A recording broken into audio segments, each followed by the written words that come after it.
Okay, welcome to the Chat Room Podcast. I am Mychal Reed. This is Albert Jones. We're going to talk about the stock market and what's going on this week. As you can see, Albert is dressed up, suit and tie. He has a presentation today on short selling. So this is probably going to be a little bit shorter so he can get ready for the presentation, and I can also get my burner Twitter account set up to talk shit to him. How crazy is that story? Like, I know, that's man. definitely someone in the Sixers. Brian Colangelo, he's crazy. Yeah. All right. Just no other announcement, just the disclosure. So all opinions expressed on this podcast are solely the opinions of Al, Mychal, and guests, and do not reflect the opinions of We Are Stock Traders. This podcast is for informational purposes only and should not be relied on for investment decisions. All right. So since I was going to talk about short selling in this presentation, I figure we'll start with a short selling story. Jim Chanos, a famous short seller known for shorting Enron, Baldwin United, and Tesla. Last month, he revealed he is short a couple asset-light restaurant models. What I mean by that is, so the restaurants where the company licenses out the concept to franchisees, and his theory is that the franchisors are making a ton off of royalty payments, but the franchisees restaurants are struggling. Some of them he named that he's short is Dunkin' Brands and Restaurant Brands, which is the owner of Burger King, Tim Hortons, and Popeyes. I also did see a story about a DineEquity. DineEquity owns Applebee's and IHOP, so one of their largest franchisees filed for Chapter 11 bankruptcy. So there has been news that the restaurant industry isn't doing well because more people are staying home and doing more delivery, so casual dining is really suffering. I kind of agree with him with this. All these, based on that, and then they give them a bunch of discounts, and the franchisor is going to want their money at the end of the day. So it's important if you do own a restaurant to check the top line growth for the restaurants and just not the royalty fees, and try and get a sense of how the franchisees are doing. And if you do invest in one of these restaurants, you probably can just go to a restaurant and talk to a manager.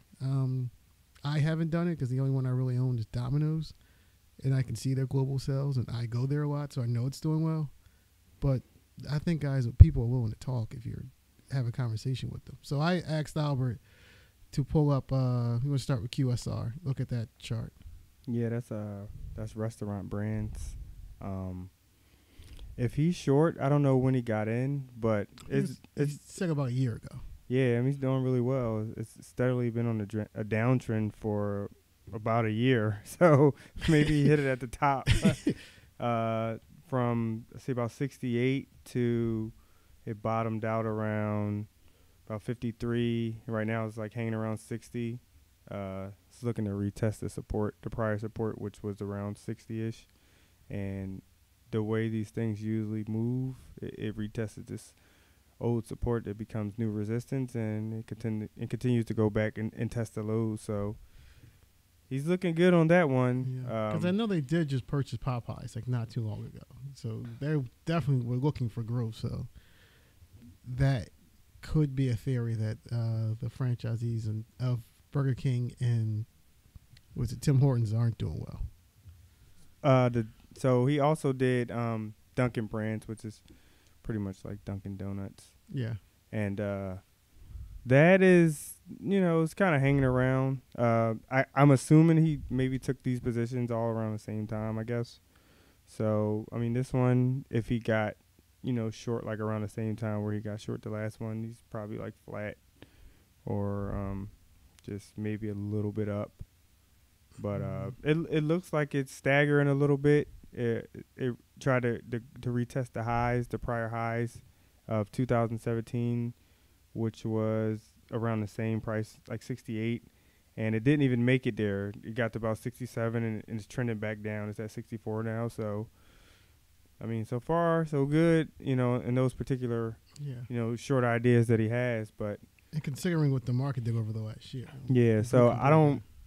His is more long term. I don't really deal too much in long term, positions like on the short side. I'm more so short term positions on the short, just cashing in on something specific. I'm looking for something specific to happen, and then I'm looking Like to take a position. or Yeah, something like an in the chart. event or some type of disturbance or just profit taking and stuff like that. I don't like long term short downtrending stocks, even though it's actually probably a pretty decent strategy if you're a trend follower. Yeah. I mean, you're just doing the same thing as a long term hold to the long side is it's no real difference. Yeah, I mean the difference is one, no one likes you. It's like being at the craps table. You're on the do not pass line. Especially no these type of companies. Like it's different if you're short selling a crappy company that's a little bit has some type of history with not being a good company, or the CEO is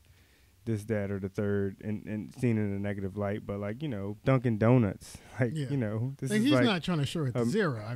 But so it's not really like something that people like when you go against like companies that's just really long term, just good companies overall. So and it's painful too. I mean, if you can short, it can only go to zero, but if it goes up, it can go up infinity. Yeah, that's definitely one thing I'm gonna be talking about in my presentation. That's like the only real difference between like a short position and a long one is theoretically your short position, if you're wrong, it can go forever and you can lose more money than you have. And if your stock goes to zero, I mean you only lose the money that you have. So that's a real big thing or whatever. But he looks like he's doing pretty well. So kudos to him. Hopefully for his sake things work out. I'm sure he can afford it if it doesn't. But yeah, because he hit Enron, went to zero. He hit that. He also did an interview on a podcast about 2 weeks ago. Masters I think you Business. sent me that. I listened to that. Yeah, that was pretty good. Very delightful guy. I mean, to be short in companies, you would think he'd be. I was nasty. about to say, it's like the scumbag or something. Yeah, he seems like I would like to have a beer with him. He seems like a good guy. He just sees companies like they're overvalued. And it's just imbalances where average people just don't see like certain business model practices, or just some people don't keep up with where direction is going. They just have their model and they think that their model is the model instead of like everything is about evolution, and things continue to change, and if you don't change with what's changing, you'll get left behind. So maybe he sees some imbalances in some of these company models where he's looking to take advantage of.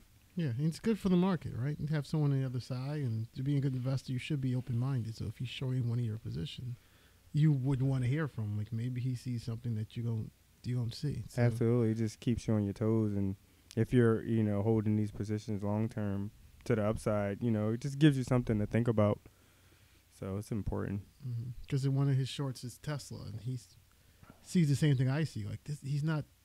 Elon Musk has all these ideas, not delivering anything. Like, where's the Model 3 car? Like that production's not ramping. But here's a space shuttle. Here's another car. Here's this. It's just.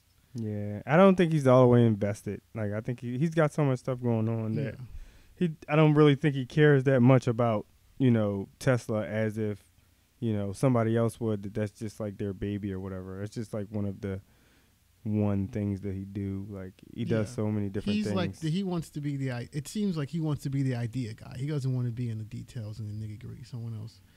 And a lot of his main people are jumping ship. Yeah, so that's very important too. Something he knew that Jim Chanos knew that a lot of people jumping ship. Yeah.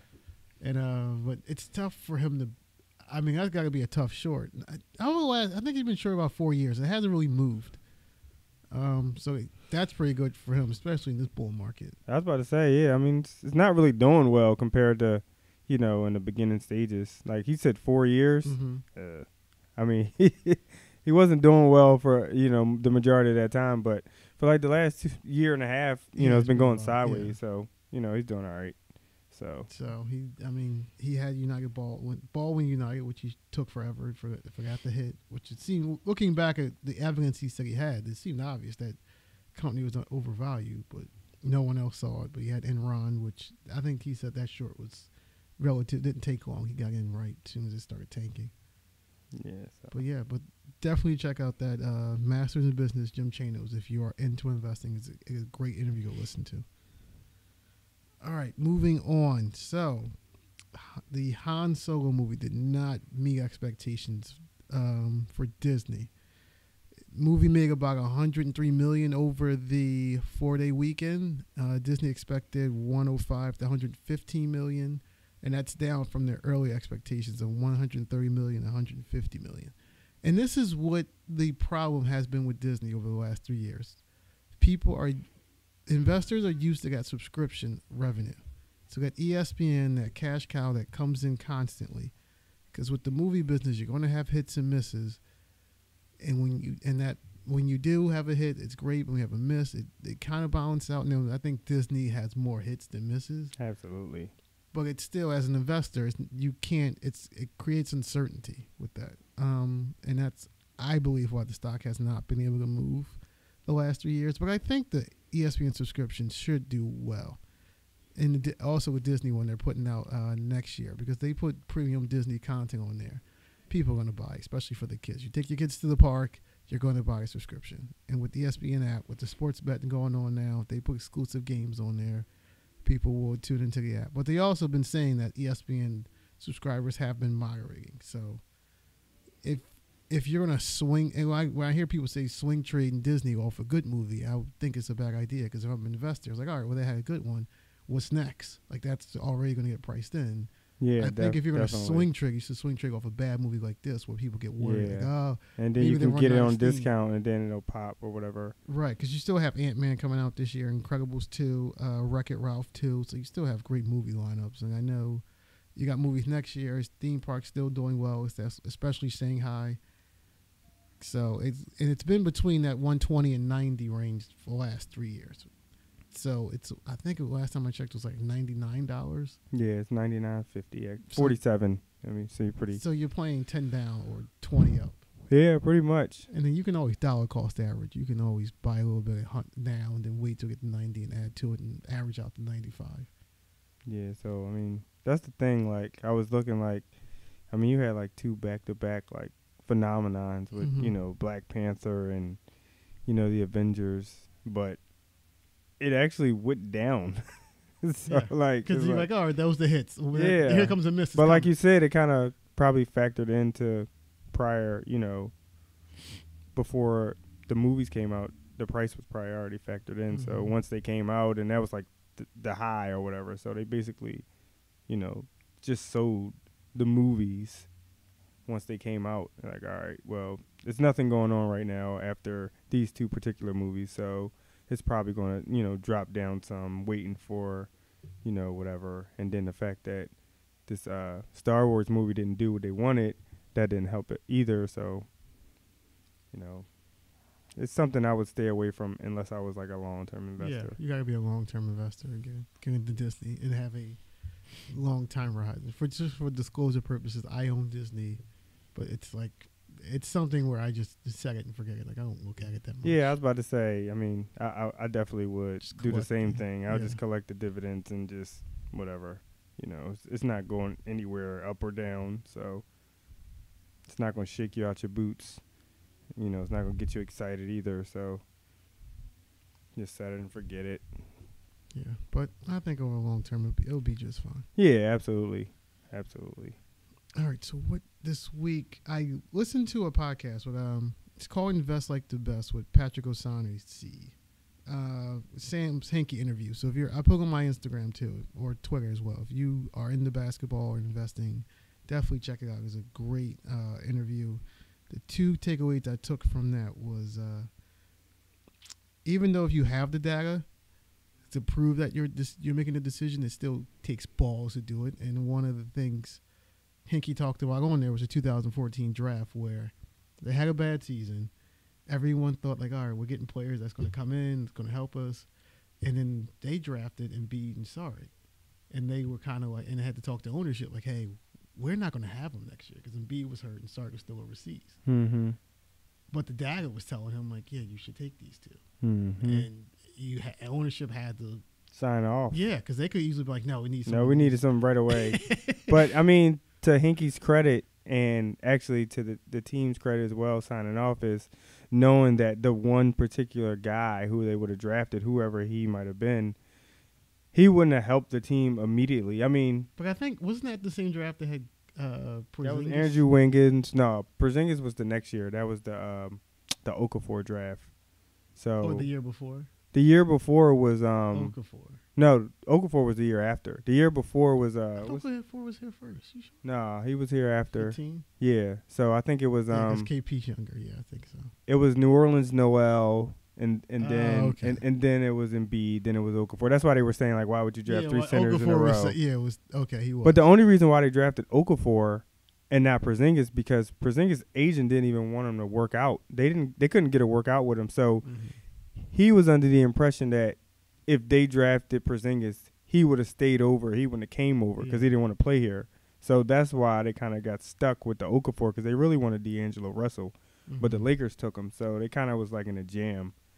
But yeah, that's really important though because to look long term and see what your real big picture is. Like some people get acclimated. Oh, we got to take this guy. No, you got to take the guys that can win you the championship when it's time to win instead of this guy who can help you right now. But is he the guy? Like Andrew Wiggins, look at him. He's just a good player. Like he's not Embiid. He's not a superstar. He's not a team building type of star. He's just a good role player. Get paid way going. Yeah, but you know they didn't have a choice. Yeah.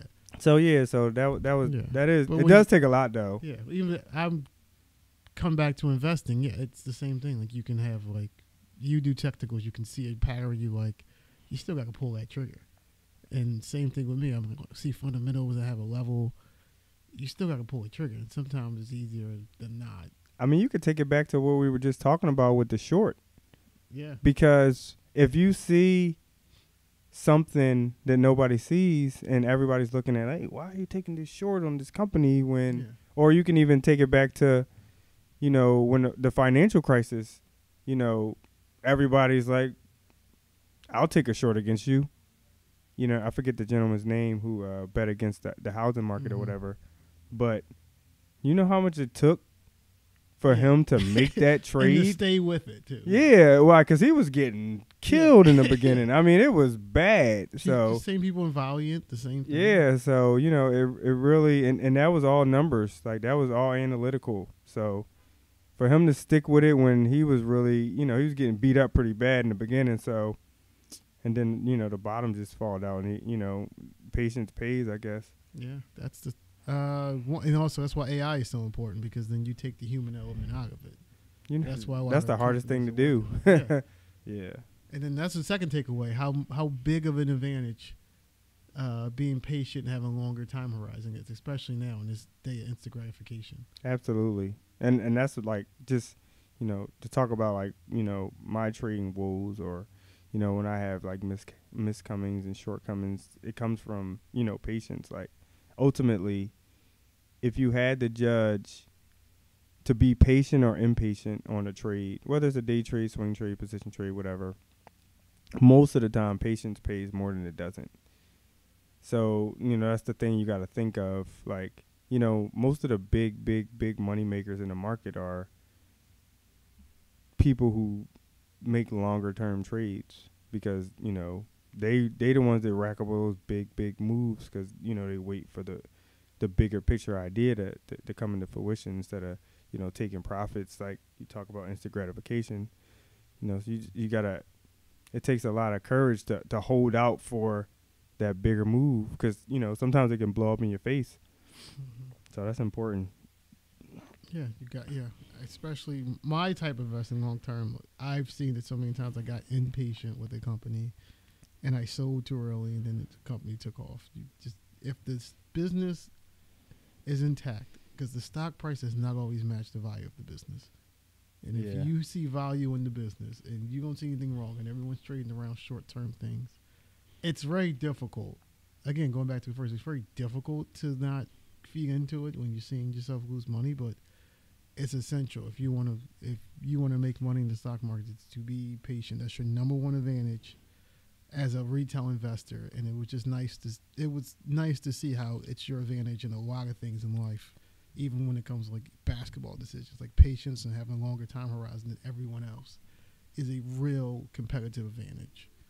Yeah, I got a question for you. So listening to that interview, that podcast or whatever, Do you think Sam? Because I kind of think Sam Hinkie ran the Sixers this way. Do you think Sam Hinkie, like the way that he is, could run like a fund or some type of, hedge fund or some type of trading fund? Because it seems like the way that he runs, like his approach to the way he ran the Sixers was that type of approach, like just basically numbers. No, absolutely he could, because he actually worked at Bain Consulting and at Bain Capital, so he did work a little bit in that field. And something he said it was also that really stuck out to me was that there was a saying at Bain's where A+ players hire A+ players and then B players hire C players, which means like if you're really good at your work and you're secure, you'll hire people that's going to challenge you and push you. Absolutely. And if you're not secure in your work, you're going to hire people that don't.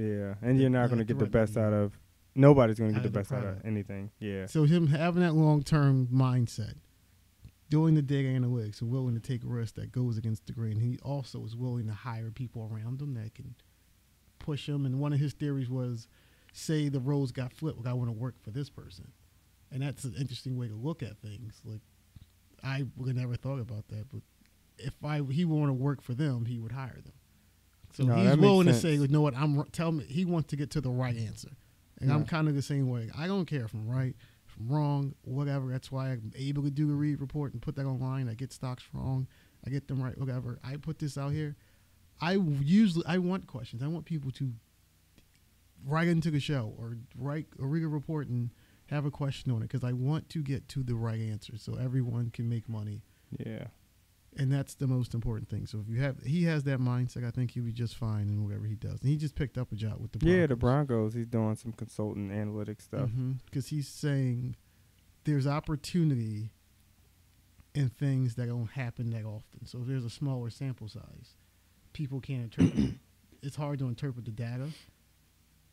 So he'll go out. It's like a football game. It's not as many plays and up the court as a basketball game. No, that's really important. I remember Doug Peterson was talking about they have an analytics, crew that really they utilize them mostly on, positional, situational stuff like fourth downs and 3rd and 1s, 4th and 1s, different kind of things like that where somebody might question him like, why would you go for it on 4th and 8? Right. And then he'll be like, well, the numbers say that if I did this, then this, and so that stuff works more. That goes back to the balls it takes. Yeah, and it goes away from, like you said, like the human element of, well, why don't you just punt?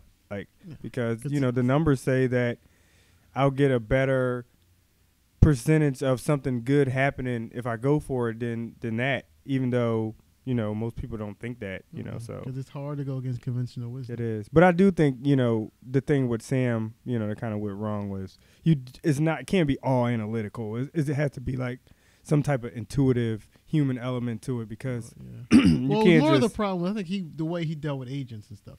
Well, the way he dealt with everybody. People outside the organization. Yeah, he's really hard to do business with them and stuff, but. Yeah, he made some really good deals. Yeah, he made the good deals. He got 2 players, and his thing was, you tank. Why do you tank? Why is he so just flat out tanking? Because you get these superstars. Yeah, it's a numbers game for 9 years. It's a numbers game. Why would you not do that? You get number 1 draft pick if he's good. Like Embiid and Simmons are here for. Exactly. Embiid had a couple years. Aren't they worth it? They're here for 9 years minimum because you just lock them up. That's 100% worth it. Yeah, it's definitely worth. Same thing, and when you take a trade or investment, it's a numbers game. Like it's all about giving yourself an opportunity to get that next trade or to get that next investment. Because if it's a good one, and me and my friend, we talk about this all the time. It's so crazy. This guy, his name's Richard Dennis. He was in the Market Wizards book, the first one, and he was a commodities trader in the 70s and 80s. He had a 95% lose rate, but at his peak, he had $400 million because the trades that were winners were monster winners. So it's all about the numbers, getting that one. All it takes is one good one. And, come to basketball, 1 or 2 good stars will set your franchise up for decades. Yeah, it's crazy. Because even if it's not them, just look at the opportunity. I mean, obviously hopefully I'm speaking something into existence, but the fact that Ben Simmons and Embiid are in the Sixers, that opportunity brings a possibility that you get a LeBron, and you don't get those kind of opportunities without those type of things. So like, it's bigger than what people might think or whatever. Yeah, it's if you put it that way, like 2 or 3 losing seasons, it's well worth it to have 2 superstars for next, let's say 5-6 years together minimum. Yeah, I would do that, and I hope the Magic are listening and do that sooner rather than later. The Magic. You're a Magic fan? Yeah, Donovan. Yeah, 95 when they had Penny and Shaq. I know, man. Then Dwight, we had Dwight. We went to the finals. I called that because I think KG got hurt, and I told 2 of my friends, like, we're going to the finals. Yeah. And then we saw Kobe, and it got ugly. And that Derek Fisher shot. Because what's name messed up? That's Stan Van Gundy played Jameer Nelson too much. He should have just stuck. He should have stuck with Rafer Alston. He should have put Jameer Nelson in like you are actually coming off the bench. Like you're playing 10. You're playing 15 minutes like a regular bench player. Yeah, Jameer wasn't ready. He's coming back from injury. Just like basketball. Like he wasn't ready. He just wasn't ready. And then he missed that because it was game 4. We could have won. It was down 3. That's when Derek Fisher hit that shot. And then it was tied. I mean, then it went to overtime. We lost 3-1. I knew we were losing 4-1. But we had a shot in that series. Yeah, y'all were in most of the games. We were in most of those games. Absolutely. Cool. This happened. Go against Kobe Bryant. All right, moving on. So I heard about this valuation question on a podcast this week where a listener asks, like, how much do you value valuations? Because I know there's some people out there who won't buy anything over like a 15 PE. There's some people who don't care, don't even look at it. And so I just wanted to drop in my 2 cents, which is very similar to the podcast host, which is I look at the total adjustable market. So if this company has like a lot of room to grow, I will not put that much stock in the valuation, especially because the forward PE and the PEG ratio, that's more or less based on estimates in the future going forward. So if they really accelerate their growth, those numbers can come down a ton, and then all of a sudden they look reasonable. And we've seen this with Facebook. If you look at example Amazon, yeah, the PE is sky high, but they were only 4% of the all U.S. global retail sales last year. 4%. I mean, Amazon's going to grow that. That's almost a no-brainer. And then when you think about their advertising business and then their AWS, they have a chance. Even I know their valuation looks ridiculous. They have a chance to grow into that valuation. It just seemed like just last quarter, they triple, like whatever the estimates were, they came in triple. So if they can put up numbers like that, all of a sudden it's not that expensive. You have any thoughts on the subject? I'm not really too big into valuations. That's not really my expertise. So I guess I'll trust your word.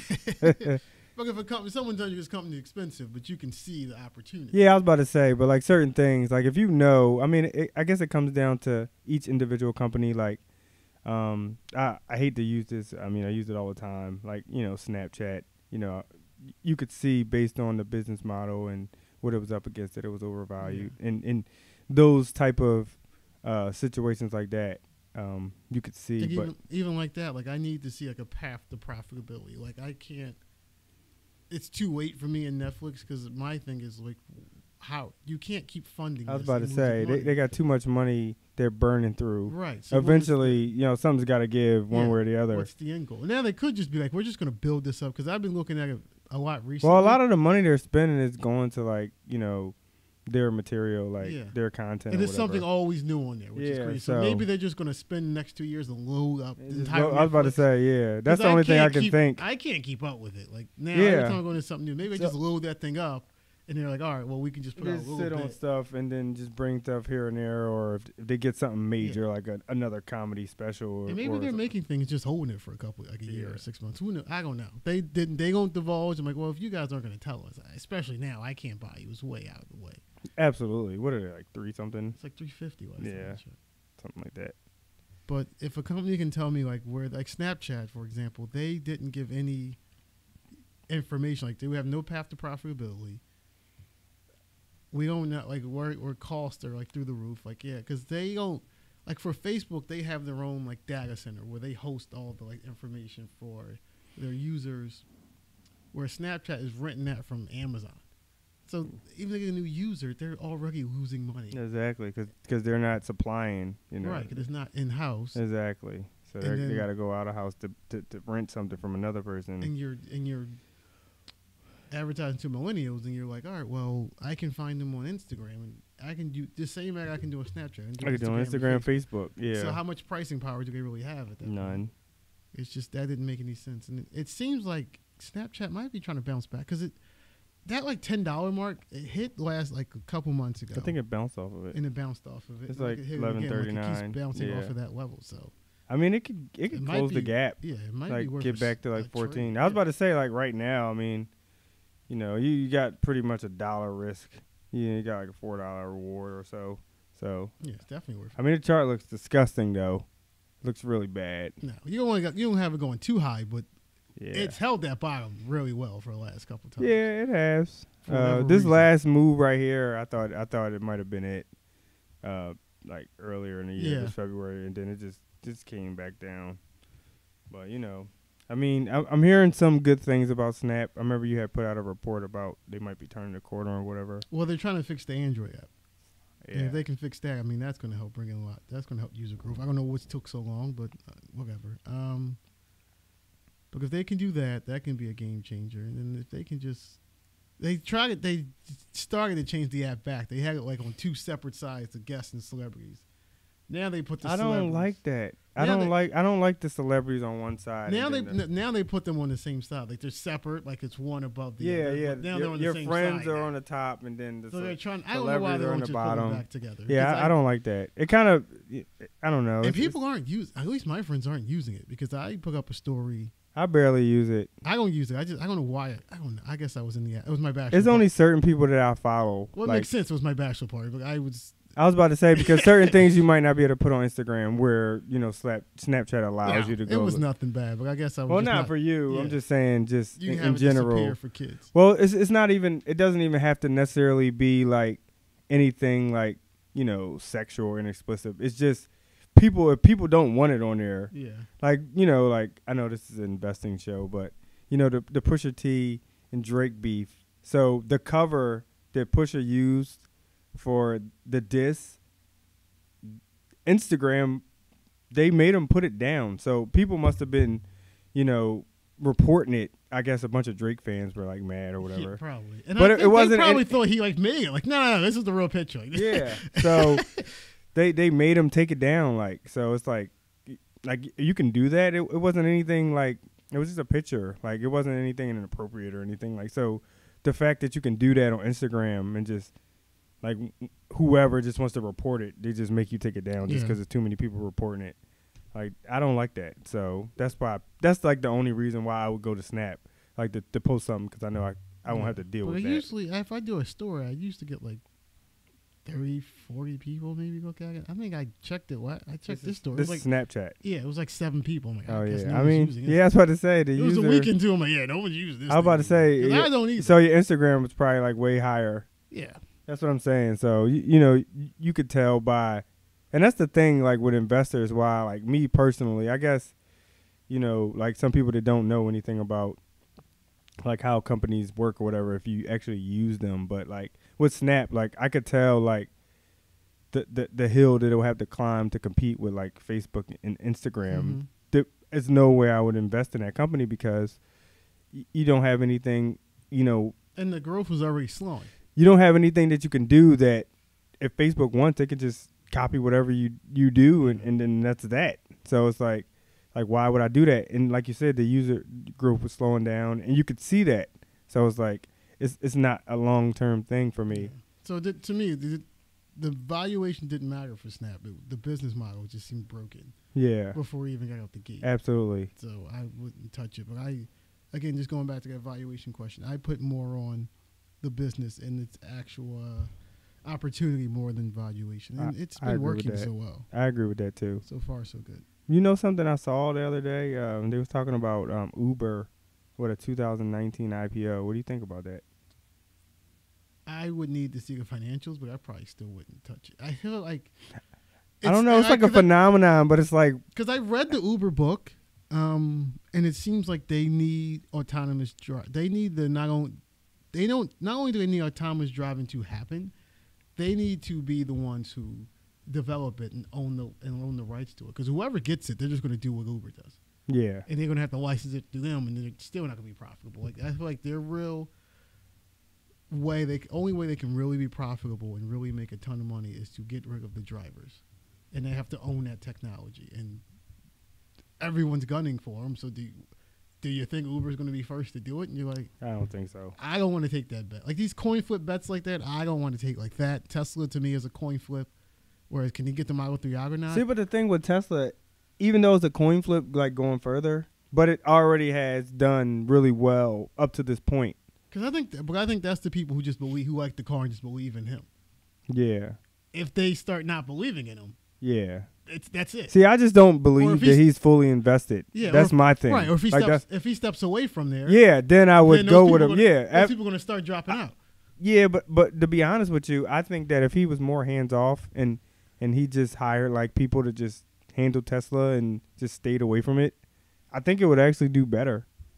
Because I think the fact that he's doing too much stuff is kind of, causing them to not be able to get things out fast enough. Or well, is that the sign from everyone leaving? Like what he's not doing? Like, you can't get anything done here. That's why I'm not wasting my time leaving. All the executives. I feel like that's to me that's a red flag. Like why all these executives? Yeah, leaving? It is. It is important. If they're on the cusp of something revolutionary, why is everyone leaving all of a sudden? Maybe they don't believe in it. Yeah. So that's what I'm thinking. Yeah, so I mean, it's got to be that, it's got to be. So when other people when those investors who just chase it and who just love Tesla start to, because I like Teslas, like the cars. Like I'm a fan. I want to own one. Everyone loves the car. I can't debate that, but can they put enough out? Yeah, I was about to say like they got 2 cars in how many years? Yeah, but they're all luxury cars. You're gonna have to print that many. Now you get into these affordable ones. Yeah. You need a lot of them because people are going to be able to afford them and they're going to want them. So you got to have them for people to buy them, and that's been a problem. So if you can, I think it comes down to that. If you can get the cars out, stock probably take off, do just fine. But I don't like the 3. I think it's ugly. Like I mean, it is what it is or whatever. Mm-hmm. Like what it's for, it does what it. But I like style too. That's why I like the S so much. It does what it's supposed to, but it's stylish, Mm-hmm. It makes you want to buy a smart car or. Yeah, but they can only make so much from them. I know. So that's one of those coin flips that, I would just stay on the sideline for. I don't need, look. Yeah. Again, going back to Hinkie. I like to sleep at night. I'm going back to Hinkie. Hey, you just find something and you be patient. No need to rush into a fire. Then something else. We can talk about the Italian bonds because that was interesting to happen on Friday. So people who don't know and the banks didn't realize, because it took me a little bit to fully understand. So there's political uncertainty in Italy. They change governments all the time. It's like a historical trend. But what's going on now is the populist movement wants to take over. So I think they won an election or two. They might only won a couple, but like the government keeps overriding the results. And so now they're teaming up to run for office, and it looks like they might win. I have no idea, but if they won, something they want to do is leave the European Union, or I guess the Eurozone. So they don't want to be in they don't want to use the euro. The problem is that their bonds are in the euro, so if they switch from the euro to their own currency, the value of their bonds will decrease. And if that happens, then banks will have to, or other investors who own their bonds would have to sell equities to make up the shortfall. Now, and the banks got hit hard Tuesday. Now, to me, isn't this why we have the CCAR and all the stress testing of the banks, and they have all this capital to make sure that they're going to be just fine? Like, especially Bank of America, I think that is mostly a domestic bank. I have no idea why that got hit like 4%, but I think that would be like an opportunity. Didn't they all like rally yesterday? Let me see. I don't know if they rallied that. I don't think they rallied all the way back. I think they rallied a little bit. I know J.P. Morgan rallied. Yeah, but I seem like Bank of America, so they all seem way overdone for something Italian bonds. I mean, this thing's right at support. I don't know if they own a ton. It's a pretty good buy. I mean, if you call them, I don't know if they tell you they own a ton of Italian bonds. I probably not. Kind of doubt it, but yeah, that's why we do all these stress tests. That's why they have all this capital. Like it's not going to hit them too hard. Nah, because they got money everywhere. It's not. I don't even think they deal that much in those type of things. But it was mainly the financial that sold off because I was looking for opportunities, and most of my stocks just stayed level. It came down a little bit, or some even went up. So it seemed like a rational sell-off, except for financials. Well, a lot of the stuff, the tariffs too. You know, they keep doing these. The tariffs going through. See, the tariff, they announced that every day. But we knew that was the thing. We knew that was happening this morning. Yeah. And there was no pre-market move. And then aftermarket, it was a slight move. Yeah, so I don't know if that's really a tariff. Just people just taking profits just because it was a rally yesterday. Possibly that too. I feel like the market should have tanked as soon as the. Me too. That's what I was thinking this morning. When I opened my computer, I'm like, I was expecting to be down, a couple percent. And then that's the problem with the market. It's just everyone needs to have a reason for something to happen. And I try to tell people sometimes the market makes absolutely no sense. More than it does, I think. It's crazy. For me, at least, you'd be like, why did it just do that? It is crazy. You think these people with MBAs and suits. Do you think Donald Trump just says stuff just to get people riled up and to have an effect on it? Because it seems like every day he's got something to say that either makes the market go up or down. Yesterday it was U.S. Steel or whatever, and the day before it was this, and today's that. It's like I think he's trying to hold both houses with these elections coming up. I think that's the key for him because if he loses one of them, then he's like done next year. Yeah, he's finished. The Democrats aren't gonna talk to him. Absolutely not. So and they're not gonna. If he wants to do anything, they ain't gonna let him. If they take both houses, then it's over. He's finished. Yeah, so I think that's kind of like what happened to Obama the last term. Like he couldn't do nothing. I think he's trying to do whatever it takes to hold both houses. You got to think he's like 70 years old. Like I'm not wasting 2 years sitting here, not doing anything because you guys won't work with me. Exactly, so, and that's the thing. And that's the thing that makes me really upset about the government of the country. Is like, all right, you have people who you need to help pass different laws or to do certain things. And they literally won't do it just because they don't like you. It doesn't matter what you say. You can't be in the middle. Like I feel like Donald Trump is the closest thing you can get to the middle. Because you have to like be all Democrat and all Republican. If you're like a moderate, like, I kind of like some of the stuff Republicans, some of the stuff Democrats, no one's going to talk to you. Yeah, I was about to say, the Democrats aren't going to like you. But the Democrats ain't going to like you, and the Republicans ain't going to like you either. Because you're not all the way on one side or the other. Which is really the best thing to do. It is, but not when you're the president. I mean, just have an open mind. And sometimes, like, oh, yeah, did you change your mind? Like, no. We already set in stone what a Republican means, what a Democrat means. If you're going to do that, then you're just out of the loop. It's crazy. But you think about, like, California, that we talked about this last week. I know the episode you can't really hear, but the marijuana industry in California, like, that should have just been all one county. Yeah, for them to go into different counties with different rules for each county, it's just too much. And, so it's kind of, like you said, the same thing. So it's like one Republican's like, oh, well, we don't want to do it. And then another one does. Yeah, that's why we're going to have like a uniform. Like, it's not uniform that everyone, marijuana is legal throughout the United States because some Republicans are still against it. It's a drug. You don't want to do it. You got the attorney general like, oh, I'm going to arrest people. I don't care what the state says. And it scares other people. It's just like, nobody cares anymore. Like, you're the only one who still cares. Eventually, it'll get to that. It'll be a federal law. When he gets out, it'll be a federal law. But, it's just nobody's on the same page. It just seems like nobody at no time. It's just always something. Like, he's got problems with his own office. Like, so, and that's why you need to invest. You got to take care of your own money. Don't wait on that at Social Security when you get 65. It probably won't be there. I'm calling it. It's not going to be there. It'll probably have a change. So you definitely need to invest in yourself. By investing, because obviously the market has been here for years. It's not going anywhere. It goes up on average 8-10% a year. So.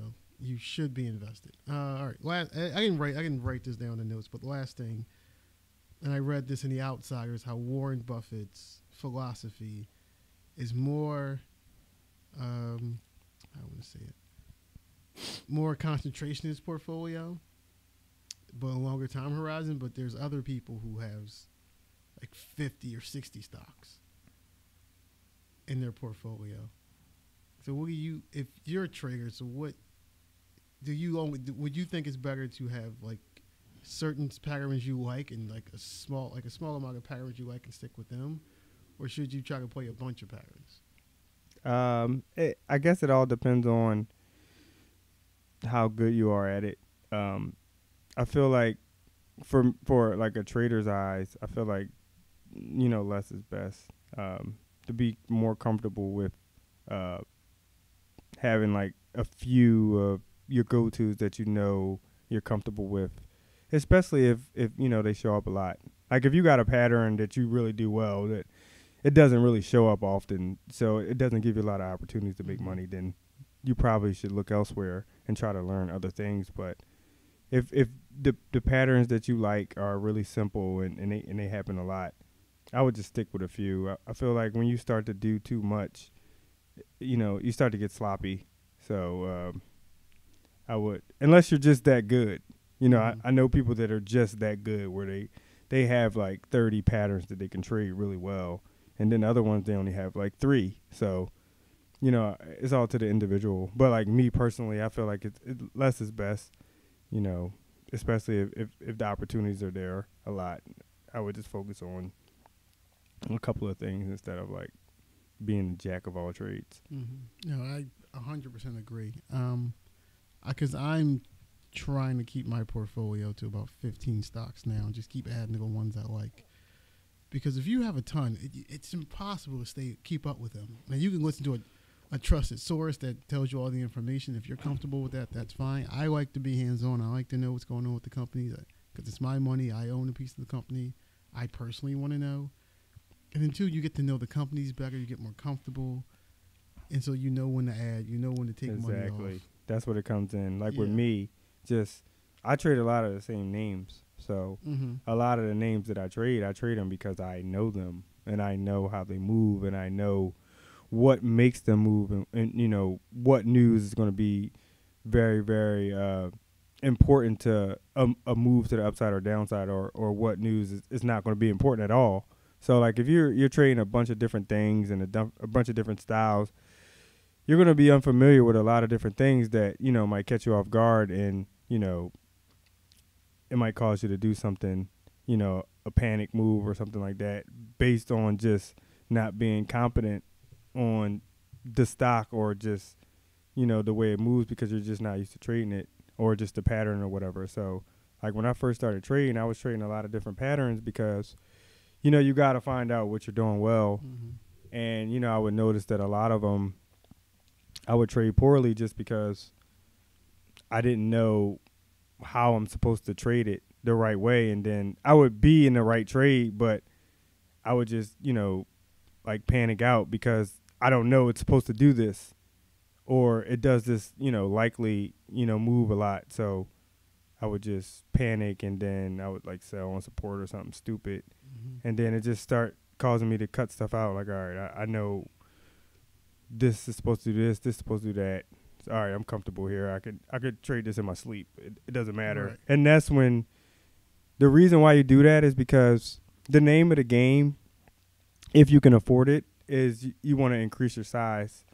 So the problem with trading a lot of different patterns or trading a lot of different setups is, if you don't trade them really well, you're going to be afraid to move up size, and that's going to be able to capitalize on a big opportunity. So if you really know how it moves and things like that, you can scale up to more size and not get scared away if a little shakeout comes or something like that, and you'll feel comfortable holding through something like that. So like that's the main thing with me. And I'm sure with you as well, like if you're in a position that you really know and you want to add to it and keep adding because it's doing well, if you're not really familiar with the company because yours is more fundamental, if something happens and shakes you out, you might, take some off where it was just really nothing. But if you really knew the company like the back of your hand, because you wasn't worried about 16 other companies that you own, that's nothing. That's what happens to you. You have too many, then you start trying to find the one horse that's going to lead. You start jumping in and out, and you start making mistakes. Exactly. So I agree. Yeah, and have a longer term view. So that's it for this week. You can catch us next week on here. I will put our information in the YouTube at the bottom for where to find us. So signing off. Good luck tonight, Albert. You'll do fine. You've done this plenty of times. Thanks, though. I mean, it's always, different, so. Yeah, hopefully get some good questions we can steal for this week. Next week on the podcast. All right. We're signing off. See you guys next week. Peace.